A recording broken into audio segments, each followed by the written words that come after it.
So hello everyone, good morning and welcome back to my educational channel. And this is Teacher Chen, your kitchen essentials and basic food preparation instructor. So for this morning, let's continue sa atong topic sa lesson 4, which is the mise en place and the basic food preparation. So we have here the food preparation terms. So na-discuss naman ako niyang uban. So let's have a review na lang, no? So beat, make the mixture smooth and light by lifting it over and over. So when you say beat, okay, magbatil taog itlog. So man akong giingon ganihan, no? Okay, blend, mixture more ingredients until one ingredient cannot be distinguished from the other. So imong i-mix. Okay. So using a blender, so mana siya kita to blend. So break, divide into pieces. Chop, cut into small and even pieces. And then we also have cream, rub, mash, or work, shortening against the side of a bowl with the back of a spoon until it is smooth and creamy. Cut in, combine shortening and dry ingredients when making biscuits or pastries. So mana akong giingon no katong magbutang ka og flour and then katong mga baking soda, kung magluto ta og cake, so mana siya ang cut in. We also have cube, okay, cut into pieces of uniform sizes and shapes, first lengthwise then crosswise to make cubes. We also have dice. Okay, so mana man discuss. We also have dredge, no? Okay, dredge. Okay, no, gi-coat nimo imong gi-dredge sa flour. Okay, coating the uh, the ingredient into a flour, no? So coat solid food with a dry ingredient such as flour, breadcrumbs, or sugar by sprinkling, dipping, or rolling it in one of these ingredients. So mana ang gitawag na to og dredge. When we say flakes, separate fish into small pieces. Okay. Katong gikampad or gihagpat, no? Gikamparan. So that is flaking. That is why we have tuna flakes, no? In oil. Kadang sa century tuna. So that is example of flake. We also have the fold. So cut and fold, no? Okay, sa fold, add beaten egg whites or whipped cream to a mixture without losing what has been beaten into them. So if magluto ta og cake, kanang mirang, no, we have to cut and then fold. So na siya ang process. And then we also have the grate. Okay, ang grate katong ato ang cut ang or i-grate ang pagkaon, no, na i-rub ang food against a grater in a circular or back and forth motion. We also have julienne. Okay, so cut into thin match like strips. Okay, you need to cut the vegetables into thin match like strips. So for example, para sa mga pansit, no? Okay, like carrots. So mana ang example sa julienne nga cut. We also have marinade. Okay, let food stand in French dressing or an oil acid. Make sure to add flavor or any seasoning, no? And then mash. So press food from small pieces into a pulp with an up and down or beating action of a fork. We also have mince, cut or chop into tiny pieces. So if magluto tag spaghetti, okay, we need to mince the garlic and the onion. Okay, so that is an example. We also have pears to cut off the outer skin or rind with a knife. So when using a knife, no, when or peeling the skin of a vegetable, no, using a knife, then we call it as pairing, no? Okay, so mana pair. Okay, pull off the outer skin or rind. So bot pasabot-an ng peel, okay, bare hand lang, gikinamot lang na nimo. Example, saging imong gi panitan. So man siya example sa peeling. Okay, puree, rub food through a sieve to make a smooth semi-liquid mixture for use in soup or sauces or as food for babies. We also have scrape, remove the skin by rubbing it with the sharp edge of the knife or rubber scraper. So i-scrape nimo, kada ba murag ikuskus ba na kahigo nimo na i-scrape. And then slice, cut across into flat pieces and then soften cream, butter, margarine, or shortening until it is smooth and creamy, or to let it stand at room temperature until it is soft. And then stir. When you see stir, giukay, no? Mix the ingredients in a bowl by circular movement of a spoon or any utensils. Sprinkle, when we say sprinkle, kanang gianak gipsik-pisikan nimo, no? Scatter sugar, flour, and salt over our food. So mana sprinkle using sa imong kamot, no? Okay, example, mag-sprinkle kag salt. So no, pinch of salt, okay, man mo i-sprinkle. Inanaon mo siya pag-sprinkle. And then toast, when you say toast, katong mix, no? Mix lightly by lifting the ingredients or for salad with a spoon and fork with two forks to avoid bracing the ingredients. So for example, magluto sad mong pansit, di ba? Okay, ukayin man na, ananaon. Okay, that is example of toast. Kang uban sad, usa lang kaluwag, hindi na ang usa ang kalaha, okay, itos na ipalupad-lupad. So ananaon na siya pagluto. Okay, ang kanang mga pagkaon, manglupad, no? Okay, gikan sa walk, nya na sila kuan. So nindot kilo tato na atay laboratory class para makita gyud ninyo and then maka-actual gyud mo unsaon pag demonstrate. So unfortunately, na pa may COVID, so more on theory na lang gyud ta ani. Yeah. Pwede ra na ninyo i-apply sa inyong balay based sa definition o sa explanation, no? And then we also have wedge, no? So when we say wedge, cut into shape of a wedge, each piece thick at one and thin at the other end. So for example, lemon wedge, okay.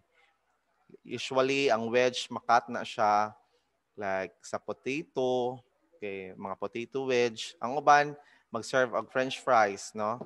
Ang uban, mag-serve og potato wedge sa mga pagkaon nga ang side dish is french fries, ang uban kay ang ibutang is potato wedge. So, pwede pa ang wedge for lemon, no? Kay sa bar, usually, i-garnish. So, naagi na ang wedge nga pagkakat. Okay, the lemon wedge and then the lemon wheel. When we say lemon wheel, katulang na siyang gikat og lingin. Ang wedge, okay, mura na siya og kining watermelon pagka-cut pa. So, ato i-search diri ha sa Google para makakita mo unsa nang wedge. Dili ng wedge nga sandal pod class. Kay lahi po ng wedge nga sandal. So when we say wedge,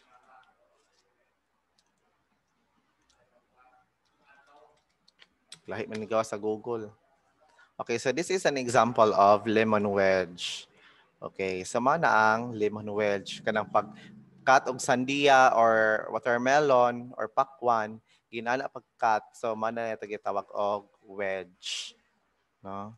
So, usually kaningin ani for garnish sa bar.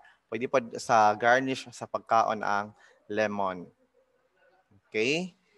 So, balik sa tong topic, we also have the whip. So, when we say whip, dili ni katong sayo-sayo nga wish me up. Katong sana, sinene, ana-ana. Okay, beat rapidly with a whisk beater to incorporate air and increase the volume of egg white. So, i-whip mo, o kayon nga, i-beat ni mo rapid. So, mga example sa whip. And then we have the cooking terms. So, when we say bake, no, cook in an oven. For example, magluto mo og cake, mga pizza, so gi-bake na siya. Barbecue. So there are two spellings sa barbecue katong na IQ or kani na letter C. So pwede ra na. So when you say barbecue kada magluto ta og karne, baboy, no? Okay, tuhog sa stick. Anya gi-marinate na siya daan. So that is barbecue. We also have based. So moisten food while it is being baked to prevent it from drying out. We also have blanch or scald. So, mo akong gibutang gi-explain kaniha. Put boiling water over food or dip the food into boiling water and then into cold water. So, mga example sa blanching. Okay, usually for pakbet, okay, magluto mi sa balay, i-blanch jud para crispy kay imong pagkaon. So, i-blanch ang mga kalabasa, mga lutya or bisol, ang talong. Next, we have boil. So, pabukal, no? Like boiled egg. Okay, so mana boil, pabukalon. When we say broil, cook by direct heat. So, mana siya ang English term sa sinugba. Okay, broil, dili grill. Okay, no? So, cook by direct heat. So, broil, no? Okay, kasi sudan ninyo. Okay, broiled fish, social, no? Sinugbang isda. Okay. Example, bangos nga gisugba. Okay. Broiled milk fish with spices and herbs. Social kaayo. Nga sinugbang bangus ra ito. Okay, next we have braised brown meat or vegetable in a small amount of liquid. We also have fricassee cooked by braising. And then melt, change a solid to liquid by boiling. So when you say melt, example, mag-melt kag butter. Okay, that is an example of melting, no? We also have poach, no? Okay, mag-poach ka og itlog. Okay, poached egg. So cook foods in hot liquid just below the boiling point. Okay, ubos sa boiling point ka lang, dili mo bukal imuhang tubig and then ibuak nimong itlog dito, di imong maghimo kag imong i-stir ang tubig nga mura og forma og lilo and then ibuak nimong itlog so maporma na siyang ma-poach egg na din na kay maluto na siya mapotos ang itlog sa katong yang egg white niya ang egg yolk na sa tunga. Okay, mura mo galuto og kuan ba, galuto og noodles nga bukan og itlog pero dili niyo o kayon kana maluto gani ang itlog sa sabaw. So that is an example of poaching, no? Kay lami kay ang poaching class, poached egg kay healthy man na siya, no? Kay wala may oil. Unlike kanang mga fried egg, mga oily. Kay mas lami gid ang poached, pinaka-healthy na siya. I-serve na siya for breakfast with kanang sliced bread nga toasted bread, no? Okay, with toasted bread and then avocado and other vegetables nga dishes. So usually ang kanang main anak for vegetarian. So lami isa na siya nga breakfast class. No? I-try na ninyo nga mag-poach mog egg. Next, we have roast. When we say roast, lechon, no? Roasting. So cooked meat or poultry uncovered in oven without added moisture. So example, okay, kasi sudaan ninyo, roasted suckling pig. Ala, kasusya. Asa man na? Okay, ang sudaan din ninyo kay lechong baboy radi ay, roasted suckling pig, no? Okay, when you say suckling, kay gituhog man siya sa tulungan. O kanang sa stick ba, no? Kanang ang baboy gituhog siya. So mana sa roasted chicken. Okay. Okay. Next we have scald. Heat liquid in the upper part of a double boiler until tiny bubbles appear around the edge and then steam. So steam kanang mga steam siomai, steam rice. Okay. Muna siya usa sa mga example, steam vegetables. Okay. Mga siopaw. So that is an example of steaming, no? Okay, cook food by steam in a covered steamer rather than in boiling water. So naay gabukal nga tubig dira and then ang sa babaw naa dito ang imong pagkaon. So naa kay steamer. Okay, example, bingkang pinalitaw or bingkang pinalutaw. So ang pag-process na sa pagluto is steaming. Okay, we also have steep. Cover tea leaves with boiling water and allow to stand to extract the flavor, color, and aroma from the leaves. And then we also have simmer. When we say simmer, ipariharan din sila sa poaching or simmer, no, below the cooked food, below the boiling point.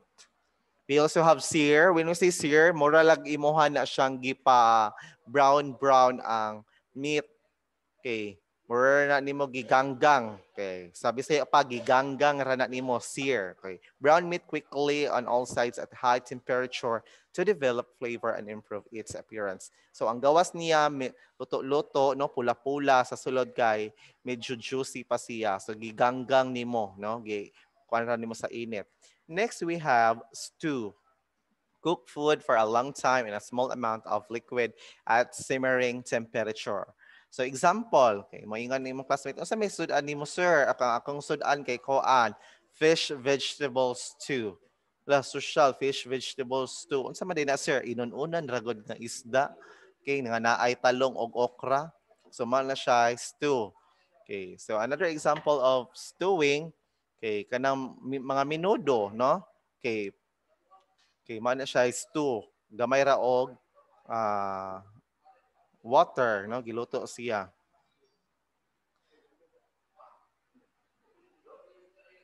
So, kana mga koan, mga ginamay, so stew ang pagtawag, ang paglutoan, no? Ang tawag sa pagluto. Okay? So, that's all. So, any questions or clarifications? So, comment your questions or clarifications sa comment section. Thank you so much and good morning.